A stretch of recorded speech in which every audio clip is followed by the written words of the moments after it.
Okay, I'm seeing 1:30 p.m. Am I still go ahead and get started? So,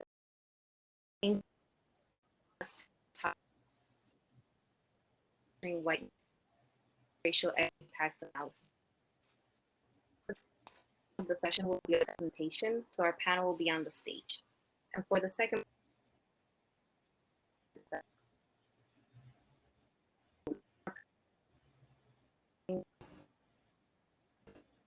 onto another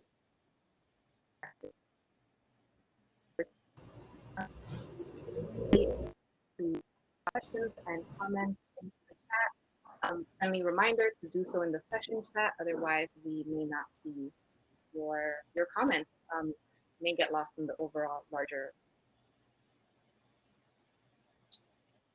So we're going to start off.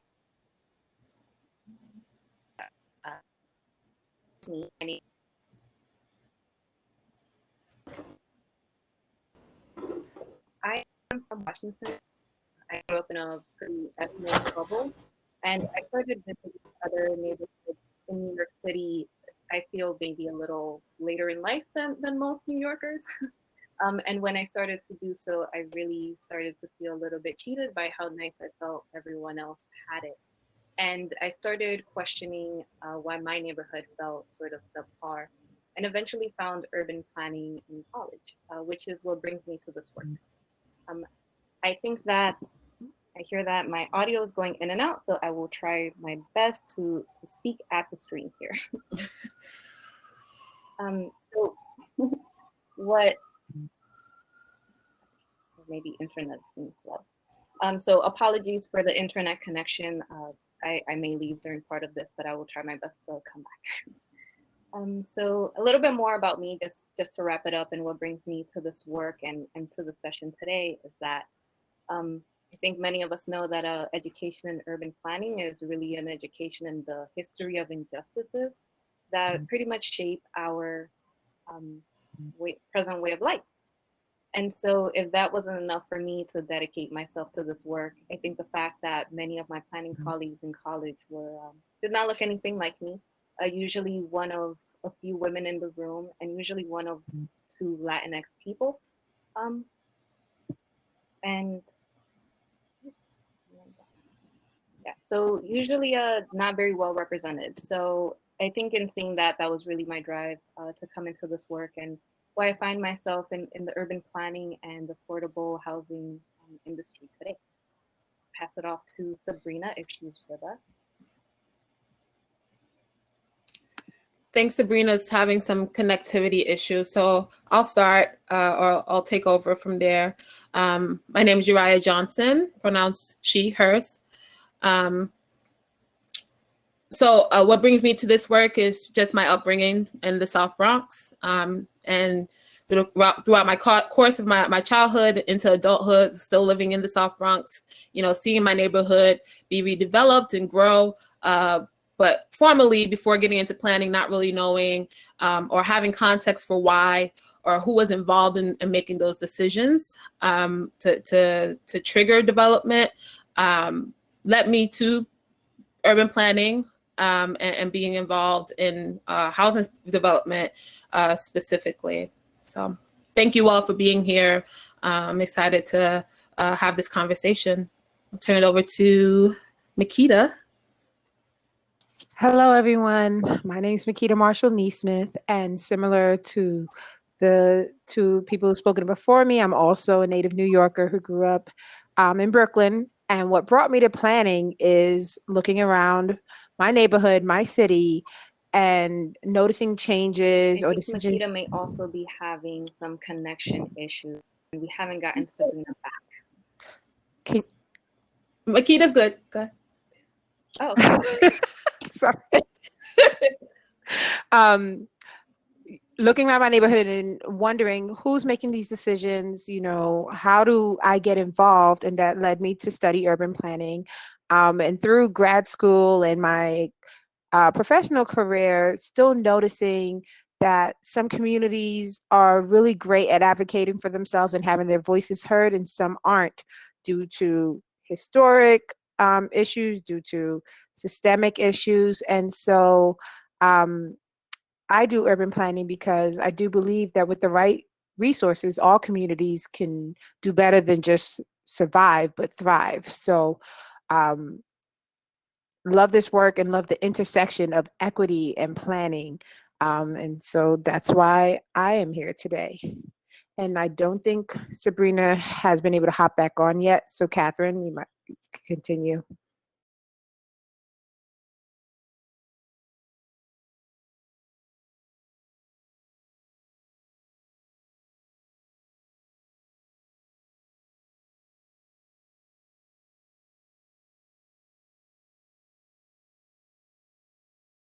Okay, I'm not able to hear Makita at all, so I am going to assume that she's done.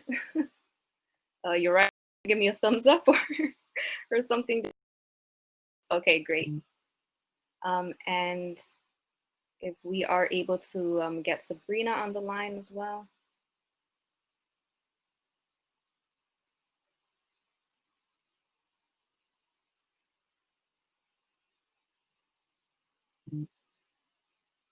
Okay, so since she is now back, we will go ahead and get started, and we will give Sabrina a chat to do a chance to do her intro in a little bit.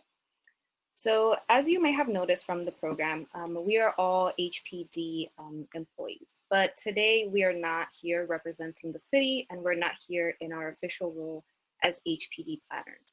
We are here though as individuals and planners with vast diversity of experiences across the planning industry and across the affordable housing industry.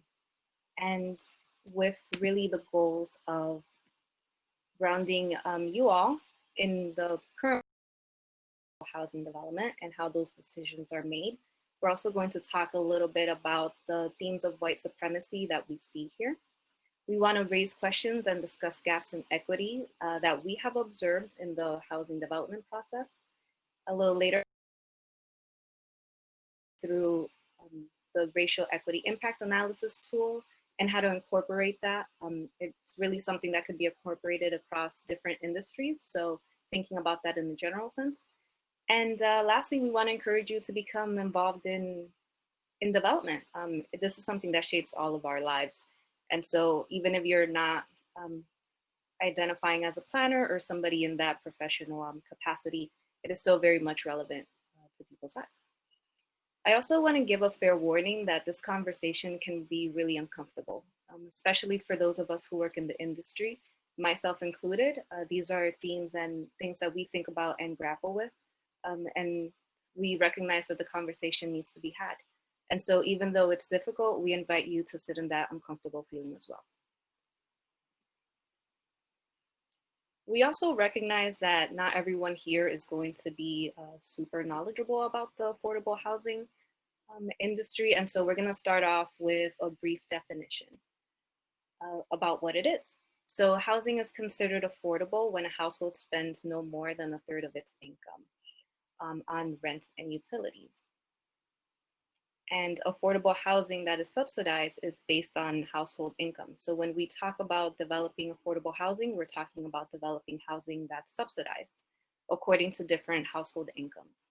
And this is done in part with a calculation of area-wide incomes that is calculated by HUD, which gives us area median income, also known as AMIs. And this really sets the parameters for rents and income limits, which in turn determines who's eligible for housing. So anyone who's applied for affordable housing or knows somebody that has applied, and this is really a general statement, not just for the city of New York, but anyone who has applied knows how strict and technical and complex this process can be. So already we start to see some elements of white supremacy throughout these very strict and somewhat clinical measures that don't really account for or allow for consideration of household specific circumstances, income-wise. Okay, so another way that we see white supremacy here is in how the housing itself is financed. Affordable housing is subject to regulatory agreements, and because in exchange, developers get subsidies, tax incentives, and below market loans to develop projects, which are basically tools to make it a profitable venture. a profitable venture. So at its foundation, the development of affordable housing depends on market-based values. Someone has to profit in order for this need to be provided. Now let's take a look at the development process. It can be split into 3 different phases, the first of which is pre-development. And generally, this is where due diligence is conducted to determine really the programming, financing, and design. So a few of the white supremacy themes that we might see here are priority for financial feasibility over other things like resident or community needs, or pretty much profit over people. We might also see power hoarding. So whoever has control of a specific site is most likely to determine its future and whether that serves the broader community or not. Once a project is close enough idea-wise, there then comes a construction closing, which is a financial and legal transaction in order to start construction. And at this point, the project is designed and financed, which makes it really difficult to change things at a fundamental level. Once the construction is completed, there's a permanent conversion, which is another transaction. And this time it's for permanent financing sources and to establish and really make the regulatory agreement something that's enforceable. So then the project enters into a regulatory period held, which really accounts for the affordabilities here. So here, people have to maintain certain income levels to remain eligible to stay in this housing. So we might see a tension between stable housing that's affordable and the idea of building wealth because they might not necessarily be able to coexist.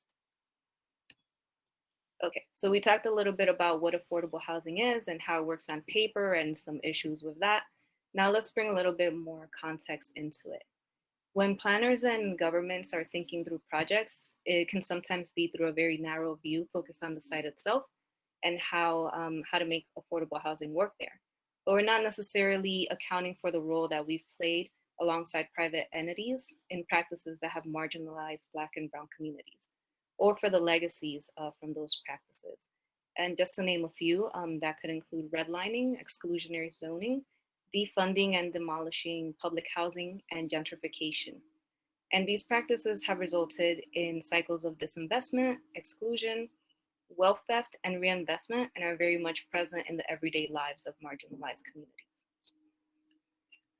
And when planners and governments and other stakeholders in the affordable housing industry don't take these into account, don't take these legacies into account when planning, it leads to further perpetuation of those cycles and can really exacerbate the risks of those communities who have been marginalized. So for example, we can consider indicators of gentrification and ask whether the affordable housing project that we are building or planning will lead to over-policing, real estate speculation, rising rates and evictions, and changes in that community's socioeconomic makeup. So I'll turn it over to Uriah to talk a little bit more about what the process is and where we. Thank you, Catherine. So before we talk about the aspects of development that need to change, I'm going to just walk us through 4 key decision points that occur during pre-development and greatly inform how a project will be developed and programmed.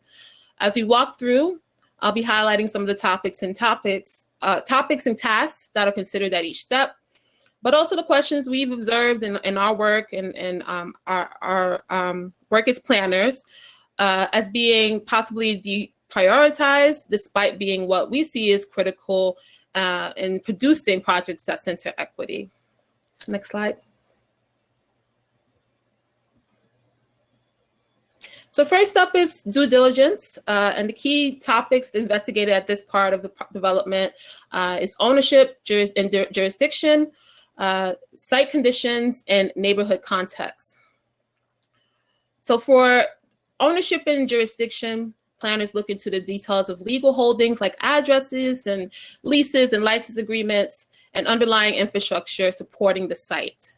Other factors such as the site's history of redlining, risk to gentrification as determined by the community, or possible power dynamics, once again, that may be of influence is for why the site is being developed is considered, but maybe not emphasized throughout. So some questions that might be asked to contextualize these gaps in equity might include, how did the site become to be owned by the city or the local entity that is holding it or managing it? What purpose did this site serve in the past? And could the site be linked to a current need in the community? So just asking these questions to better understand the history of the land and its significance to the community. For site conditions, the site's physical features are evaluated to identify early on how the building and site should be developed, looking at details like the existing uses, zoning history, environmental impacts such as climate risk, and other surveying. And while environmental justice is a key factor that determines the success of a project and its future resiliency, it's a factor that once again can present some gaps. So as instances of extreme weather incidents increase, there's a need to ask more questions to directly grapple with how global warming poses disproportionate risks on communities that have a history of disinvestment. And some of those questions could be, what are the social environmental factors beyond the site that inform its issue? And more directly, what are the issues that this community is facing that could be further exacerbated by the climate crisis and its impact on marginalized communities? And we would ask these questions to broaden the focus of development to be about not only what's going on an individual site, as Catherine spoke to, but also to understand its function for a community. Lastly, for due diligence, there's a specific focus. There could be a specific focus on the neighborhood context, and that's informed by things like community needs assessments and demographic data. But linking back to the tasks and topics evaluated for the site's ownership and existing conditions, a shift to a more equity-centered process for due diligence would require a deep evaluation of questions like how our current pandemic, COVID-19, has redefined and surfaced new needs as well. Next slide.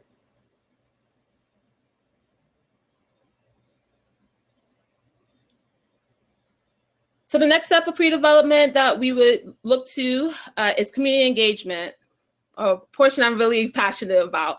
And it brings with it engaging first elected officials like borough presidents, assembly members, and depending on the project, but especially a council member or a community representative. So, and engaging electeds, they communicate what their priorities are based on feedback they've received from their constituents, or see of being important for that community. And while the process relies on their status as community elected representatives, moving closer to an equity-centered approach could look and sound like decision makers having more conversations about how to bolster a more community-driven process and look into development opportunities as a way to respond to that process and set a firmer foundation for how more accountability can be created to a community's vision. So some other parties that are involved in the community engagement include the community board, community members, of course, and community-based organizations. Engagement with these groups often set the tone for how inclusive and accessible an initiative will be.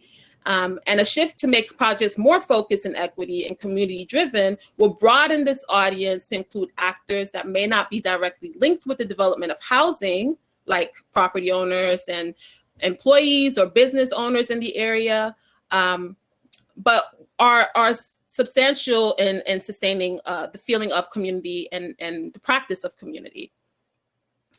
And then finally, maintaining throughout a specific focus on populations that are not being reached and taking stock of the reasons why they may not be part of the conversation and thinking through how do we really yield to their voice and their needs. Next slide.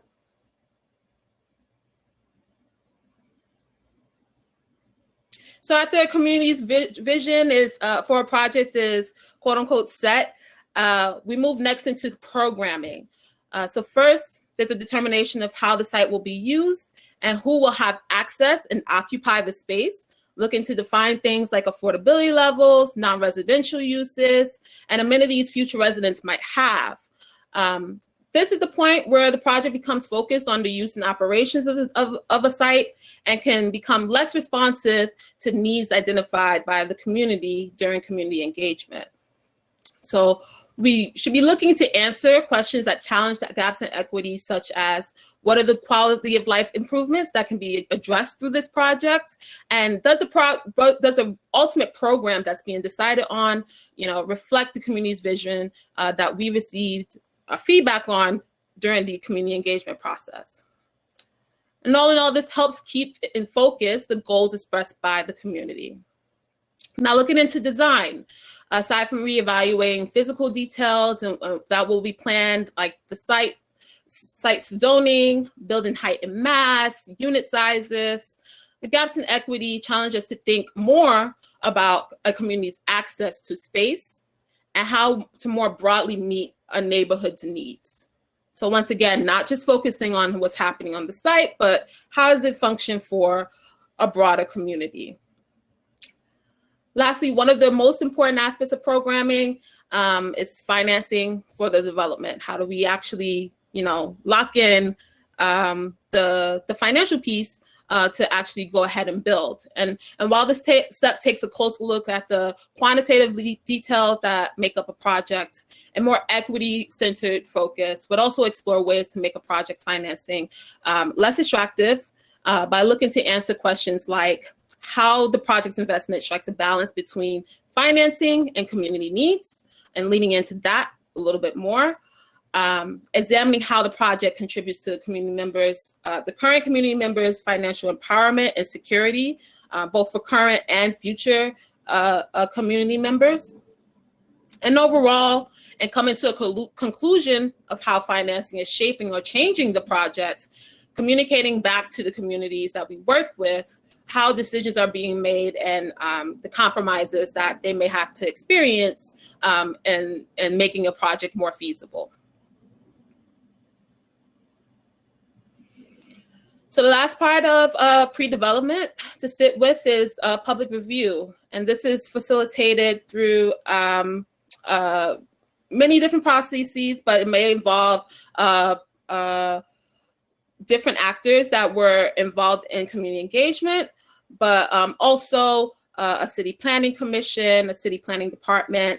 And while there's public commenting periods embedded into a public review process, where community members and community-based organizations can challenge and further offer feedback on the final plans of a project, the gaps in equity can often leave unanswered questions like when to re-engage the community to communicate the final plans and examine whether a project meets the needs identified in the community engagement.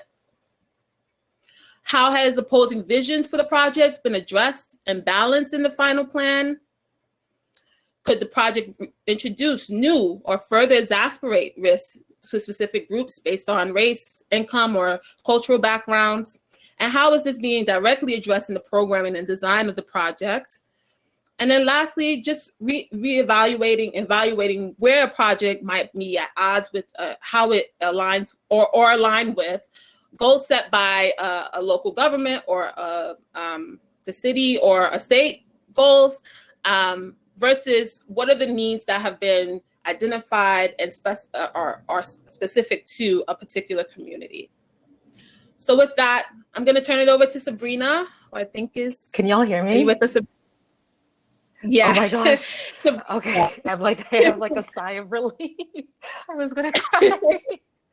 Okay. So Oh man. Sabrina's gonna contextualize ways in which the process is influenced by white supremacy culture and introduce how the racial equity analysis tool will promote a more equity-centered projects. Take it away, Sabrina. Thank you for bearing with me. White supremacy clearly was working in my, working against me. Quickly, I'm an urban planner, facilitator, community healer, and training, working to untangle the myriad ways in which white supremacy traumatizes my mind and body, and seek to incorporate my untangling in my work. And What brings me to this work is the urgent need for planners to decenter whiteness so that we can start the heavy lift of healing, reckoning, and imagining just futures with Black, Indigenous, and communities of color. So as we do anti-racist, anti-capitalist work, as we dismantle violent and inhumane institutions, it's important to address the ways in which white supremacy and whiteness show up in our work, how we uphold white supremacy and how to dismantle it. As stated earlier, urban development is rooted in whiteness, white supremacy, and the ways in which urban planners typically approach development is technocratic and hurts our ability to think creatively and think through a lens of repairing, healing, and building. I'm not going to go too in depth of the listed features of white supremacy shown on the slide.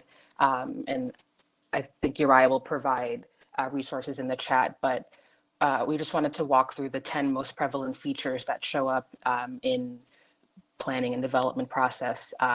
Often they show up because of scarcity thinking, need for financial feasibility, or a need for a big show of success. So to highlight them, only one right way. This is, the way we do things, not allowing space for creativity or change. Either or thinking. Things are either good or bad, right or wrong. You're either with us or against us. It ultimately just reduces our capacity for complex thinking. Paternalism. Those with power think that they can make decisions for and in the interest of those without power, condescension and infantilization of others. Profit over people. Development is rooted in white supremacist market-based strategies that extract wealth, labor, and time from communities of color. Expect the oppressed to educate is pretty self-explanatory. Individualism, lack of thinking of and for community, lack of thinking of the importance of social networks rooted in, by the bootstraps values, hierarchy, competition over cooperation, and linked to the myth of meritocracy. Right to comfort. This is kind of how are we perpetuating the belief that whiteness has a right to emotional comfort. How are we holding onto views wherein individual acts of unfairness against white people are conflated with or placed within the same analysis of structural and systemic racism that targets Black and Indigenous people? And how can we deepen our political analysis of racism and its intersections with other axes of oppression? Progress is bigger or more. Progress being synonymous with bigger and more is rooted in capitalism. Progress is understood as ability to serve more people, regardless of how well the community is actually being served. And it's related to quantity over quality, which is thinking more about unit counts than positive racially equitable outcomes. And finally, a sense of urgency, which happens again in part because of scarcity thinking and thinking that progress needs to look big, sacrificing time for reflection, listening, researching, and organizing. So as you do anti-racist and anti-capitalist work, reflect on how these features exist in the work and how they hurt the work. And how can you sit with that discomfort and what role white supremacy plays in being uncomfortable? So now let's kind of look into the racial equity impact tools. Next slide. So where's this toolkit drawing from? So we created this racial equity impact tool, and the overall framework was adapted from the Government Alliance on Race and Equity, or GARE, and I think Uriah will provide that in the chat. And GARE is a national network of government working to achieve racial equity, and they created a racial equity impact analysis tool, or I'll be calling it RAIA throughout the rest of the presentation, through which to operationalize equity and how to integrate racial equity in decision-making processes. So this toolkit in particular is drawing also from OneDC's People platform, Black Panther's 10-point program, and Black Space Manifesto, mainly because it's important for us to recognize and legitimize Black and Indigenous-led models, languages, narratives, frameworks for racial equity. And these examples provide alternative languages that allow us to integrate the anti-capitalism into our work.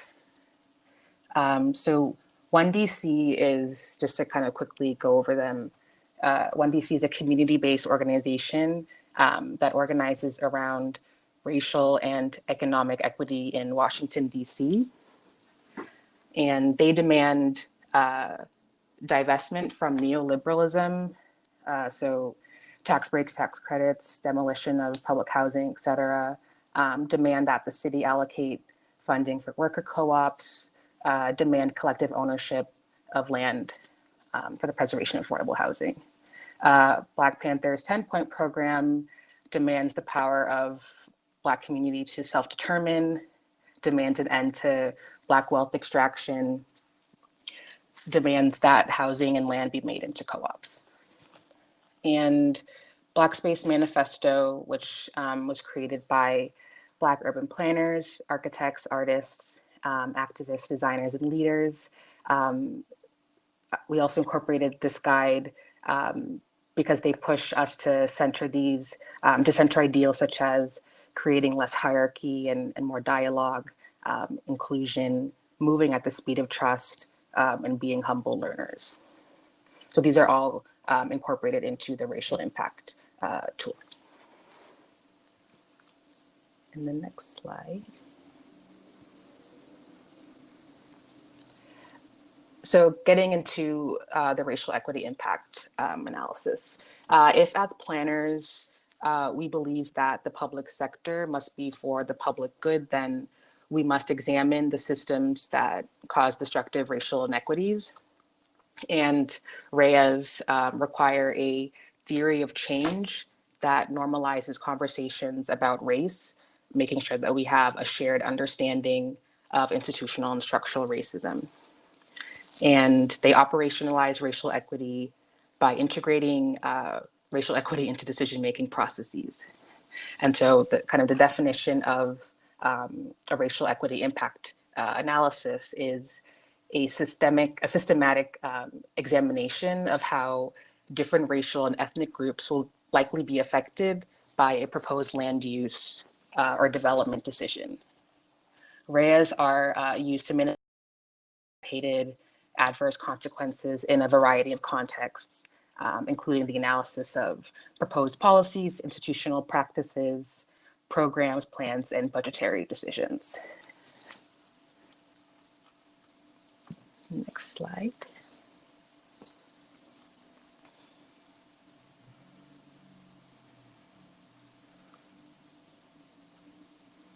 Oh, next slide.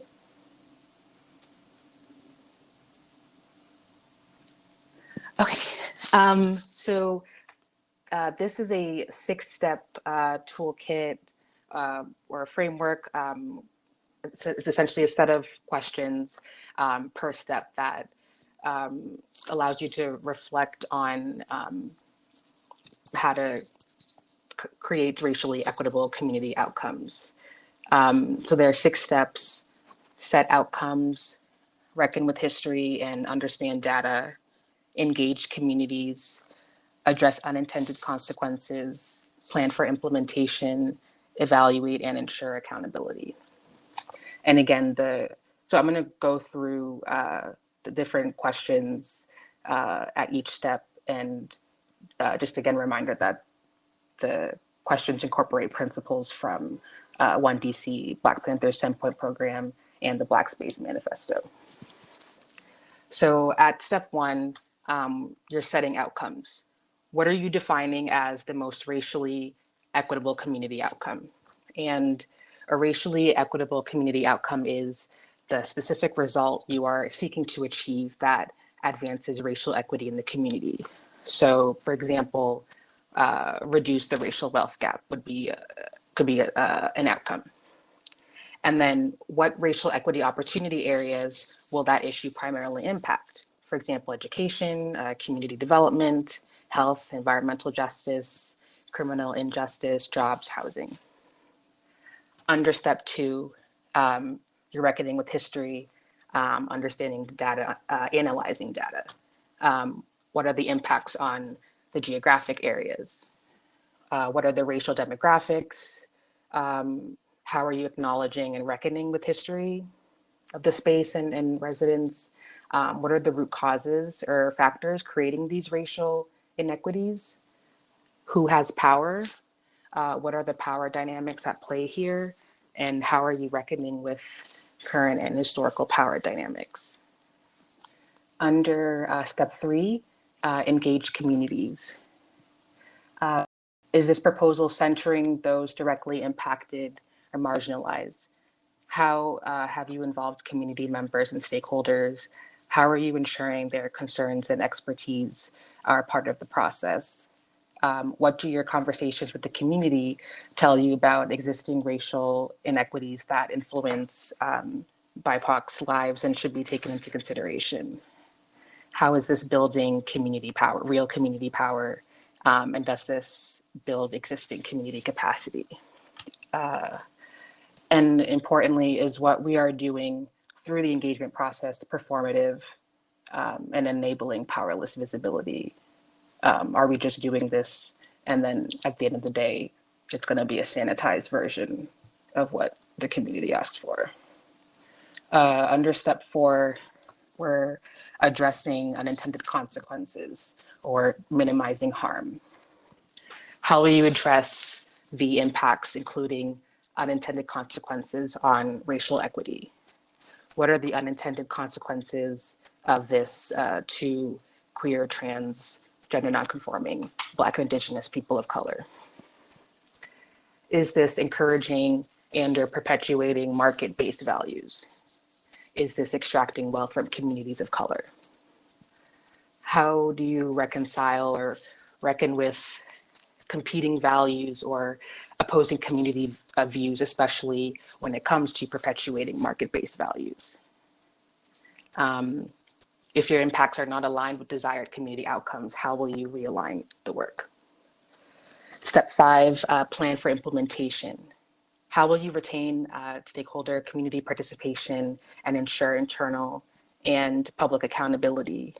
How will you raise awareness about racial inequity related to this issue? What is unresolved? What resources or partnerships do you still need to make changes? And finally, evaluate and ensure accountability. How will you evaluate and report impacts on racial equity over time?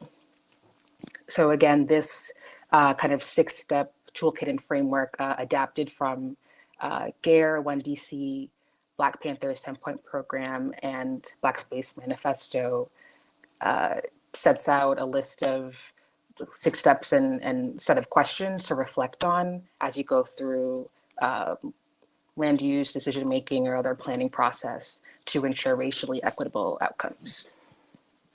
And now that we've went through racial equity impact analysis and what they could look like, we want to move to the discussion portion of our presentation. You can go to the next slide, to discuss how RAIS can be applied to your work. And I'll pass it back to Makita. Thank you, Sabrina. That was super powerful from all of the presenters so far. Okay, so this discussion, we want it to be an open discussion. We're willing to answer questions, but we also believe that you all who are here have so much to share too. So if you do want to ask a question or if you have a response, remember to share your video and mic so that we can put you on stage. So here, what we have here are some of the topics or some of the ideas that we've been grappling with as we've gone through this process. Some of the things that are in the back of our minds as we're going through this, as we've been digging into this, are what are our experiences with inclusive planning processes, or what are your experiences with it?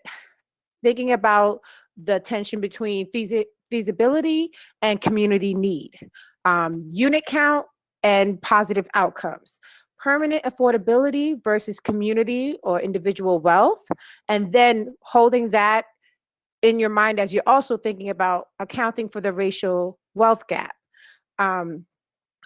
thinking about community ownership and municipal oversight and the relationship between that, and also white supremacy culture and technocracy. Sorry. So like these are some of the ideas and the tensions that exist. So we want to invite you guys to discuss with us. We do have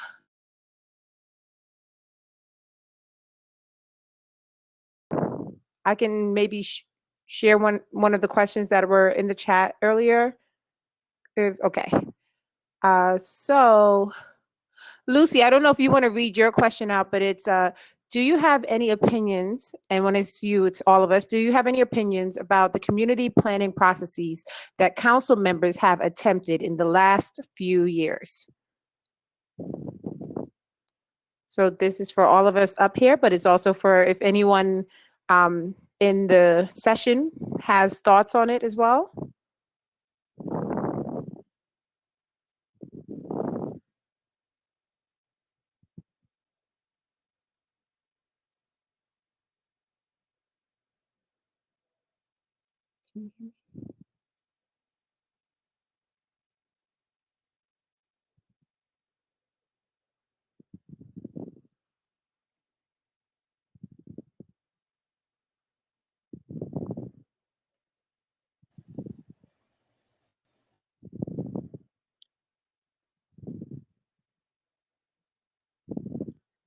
Can everyone hear me? Okay. Okay, great. So I don't know if everyone heard that question. Oh, we just lost Catherine, so I'm not sure she heard it. But the question was from Lucy. Do we have any opinions about community planning processes that council members have attempted in the last few years? Lucy Blocka, do you want to expand on that question?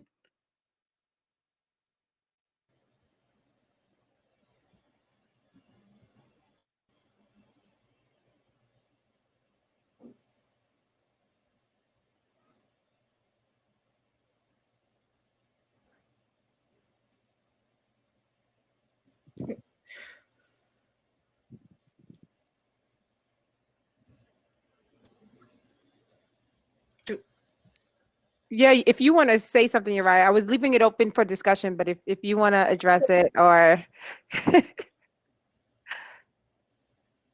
I mean, I can say just from our presentation, with the community engagement processes that we have in place right now, I do believe, I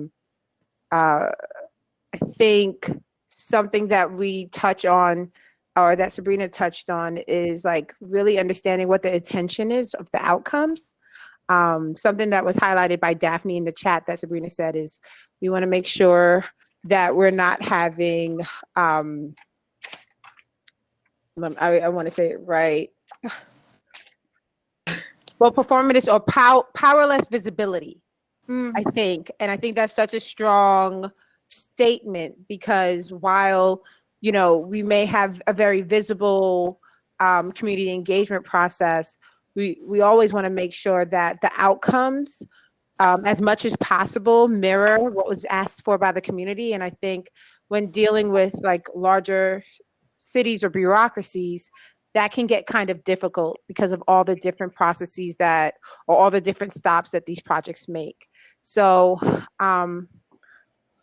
I was asking Lucy to expand, if possible, on the question, because I wanted to know if she had like a specific council member process that she was speaking about.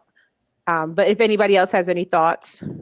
Well, I won't speak on specific projects or processes that have been sponsored by council members, but I think it's just really important to have them, once again, as you said, to act as vocal and, you know, strong proponents of the communities that they're representing, and making what decisions that are really up to them clear throughout all of our processes isn't really important, just so that we can have a better understanding of, like, you know, how once again, how these decisions are being made, and you know, what part they play in that process, and who exactly, you know, is the actors that have to uphold this accountability to a community's vision.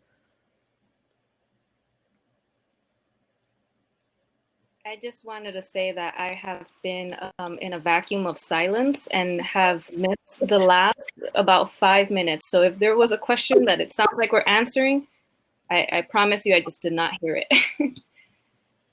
I think I'm having some better connectivity luck, but Catherine, the question that was raised is, do we have any opinions on community planning processes that council members have attempted in the last few years? Nothing to add from what I heard when I finally did get sound. So, Makita, do we have another question? Yeah, we have a ton of questions. okay. So Jessica, hi Jessica, had a question. I would like to see if anyone can share the challenges of having planning entities like city government, planning firms, and the APA use terms like equity, diversity, and inclusion that are more about optics than they are about real change.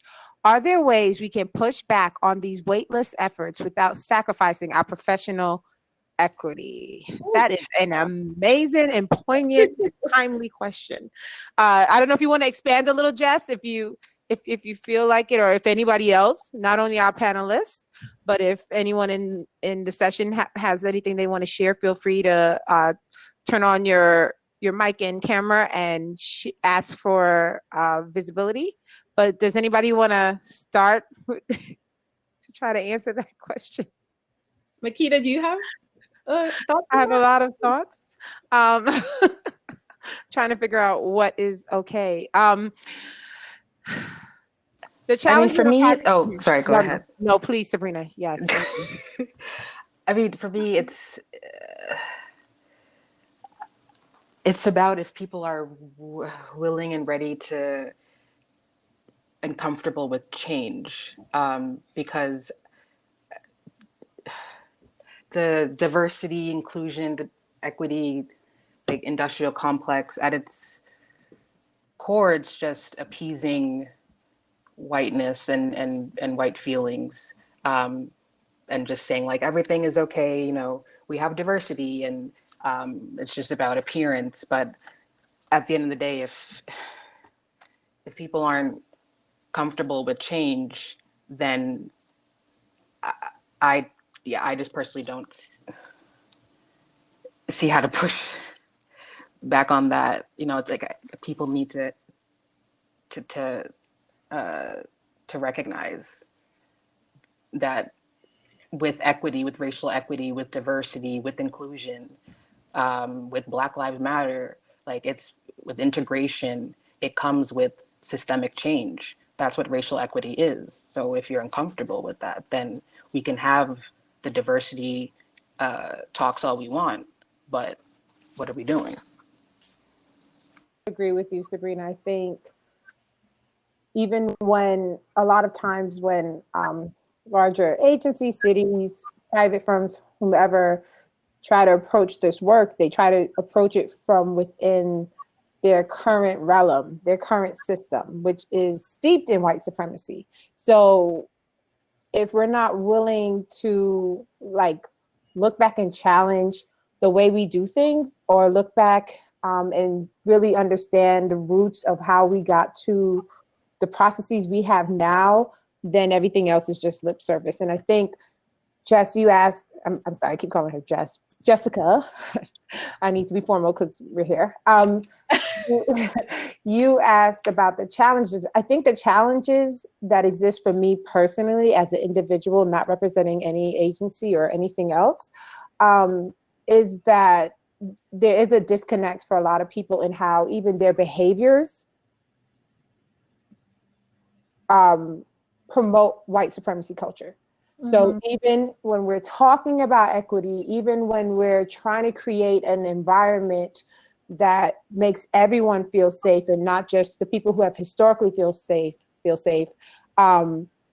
people's individual actions, and it's also, you know, related to the system, perpetuate these very uncomfortable situations. Maybe I'll just stop there, but I think that's the challenge. People don't always see how they themselves might be used as a tool of white supremacy culture and may actually be working in antithesis to what we're actually trying to achieve. Yeah, and I just wanted to add to that. I think part of the question was, how do we challenge that without risking our jobs? I think that for me, on a personal level, just being in the room and being a part of the conversation and sitting at the table when these decisions are getting made is in itself a challenge to the system that we have lived with.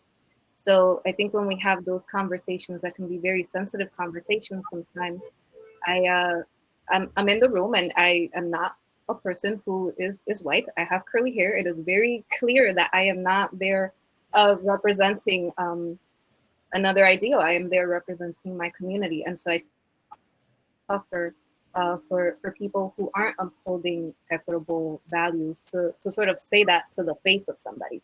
I think it's easier to think about it in this very vague thing of like that community, but when somebody from that community is sitting at the table, you don't have the same kind of power to say, I'm going to do the same thing that I've been doing and it's not a problem. So I see it as I am at the table and I hopefully always feel brave enough to say something, if at the very least question whatever is being discussed. Before we move to the next question, I just want to, on this point, this presentation is a lot about process and how to reevaluate process, but I think a lot of these conversations begin with just our mindsets and how we're approaching these as individuals, how our roles impact, you know, the decisions that are being made, and you know, not asking us to be objective, like we see in the slide on like what are the blaring or cases for white supremacy. You know, having direct conversations where you know, we flesh out more an individual's role in perpetuating white supremacies in this process really helps to level the playing field and make sure that when we are looking to change certain things and make certain shifts, we're all doing the inner work that is needed to make sure that the outer work moves towards equity. So that's really important. And I think we only have like 7 more minutes. So can we take 1 or 2 more questions from?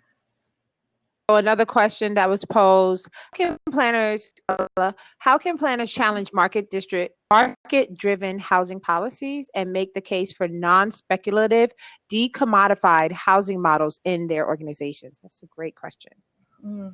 Sabrina, do you want to answer that, or yeah, or my work, it's been a lot of, well, me personally learning about alternative economies, solidarity economies, and just as in planning, we learn the history of planning, we learn all these, you know, land use, like, et cetera, we too should be learning about, if not already, about decommodifying housing, and because it's about, a lot of it's about framing and narrative framing, because a lot of it's like new language for people. So at least for me, it's been trying to tie decommodification with racial equity, and encourage people to have that racial analysis framework so that you can understand what racial capitalism is and why market-driven policies just do not make sense. Mm-hmm. Sorry, I'm just sorry. No, thank Going a little you. off. That's good. I'm going to go on to another question from Julie. Curious if you have, or there are examples on applying racial equity impact analysis from existing neighborhoods, like centering equity and redevelopment, for example, in Crown Heights, when community incorporates elected officials across overlapping but conflicting jurisdictions at city and state levels. So, Julie, if you're asking if we have examples for New York, I think we were more prepared. We have some examples of REAs across like the nation. I think where it was more applied, I think, Uriah, do you have the information regarding like the GARE and for that question? I posted the toolkit in the chat.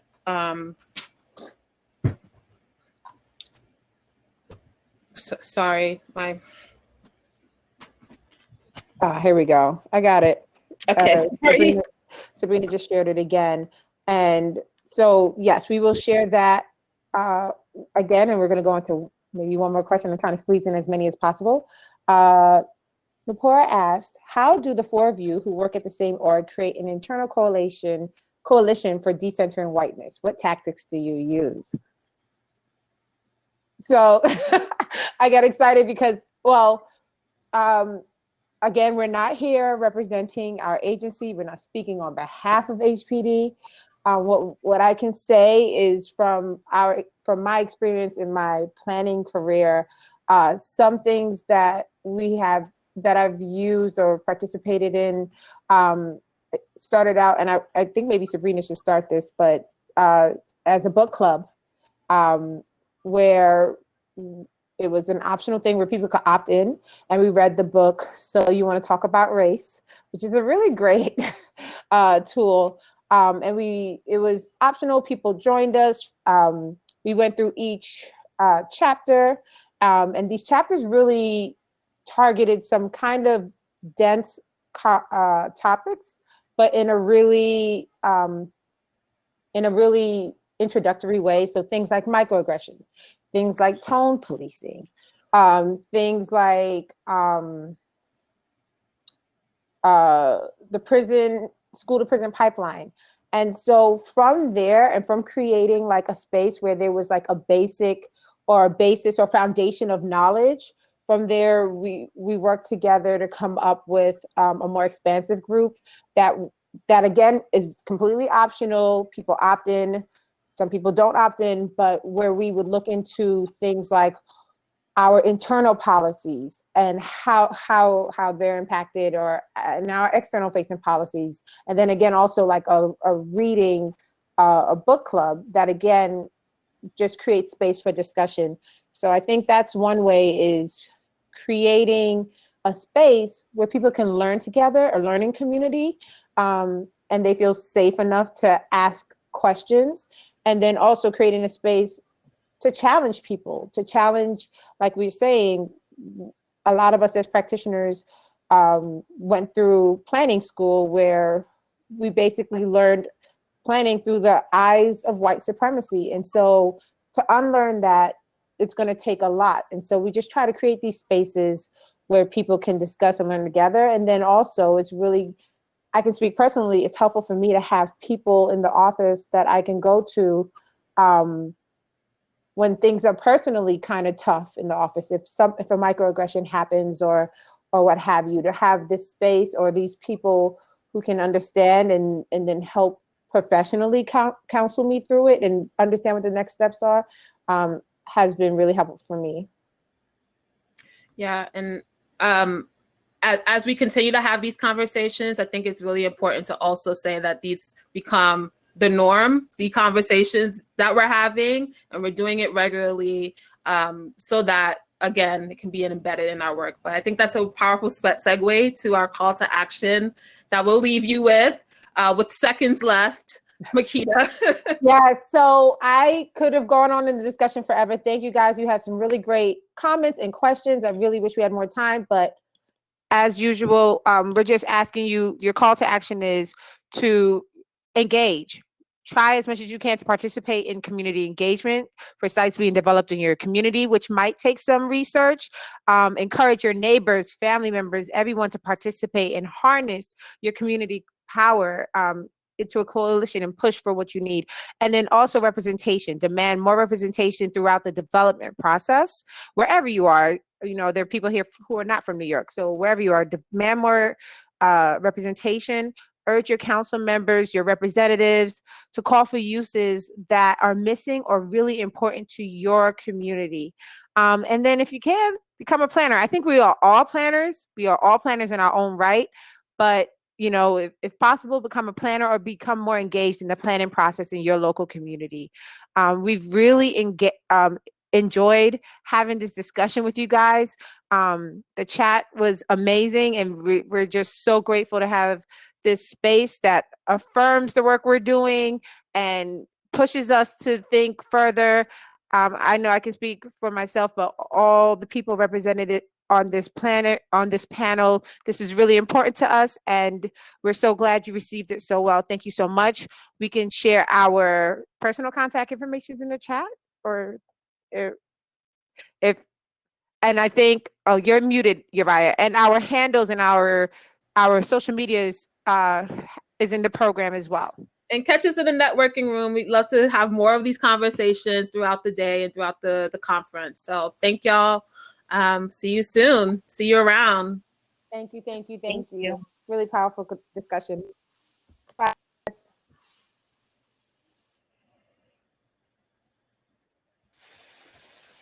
Thanks, guys, for that. I think the room's going to be open for another 50 minutes, but as people trickle out. Thank you for that incredible session. Hey, Anna. Hey.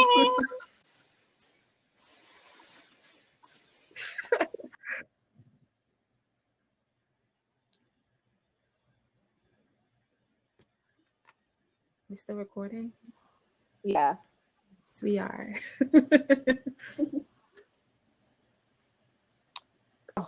We could. I just want to say, if you guys can still hear us reading these comments, I just really appreciate everyone who showed up to be a part of this conversation. We need a part 2. Yeah. That's why I was a little slow in moving the slides. I kept this chat section and being fascinated. Lag. Technology was not our friend today.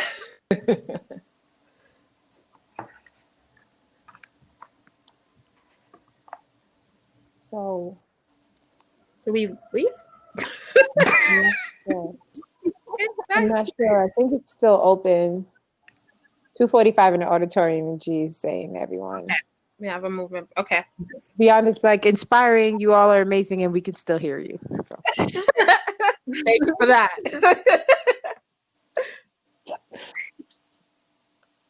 Oh.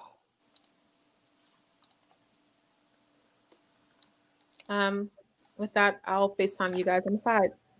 Yeah. See you guys later. Yes.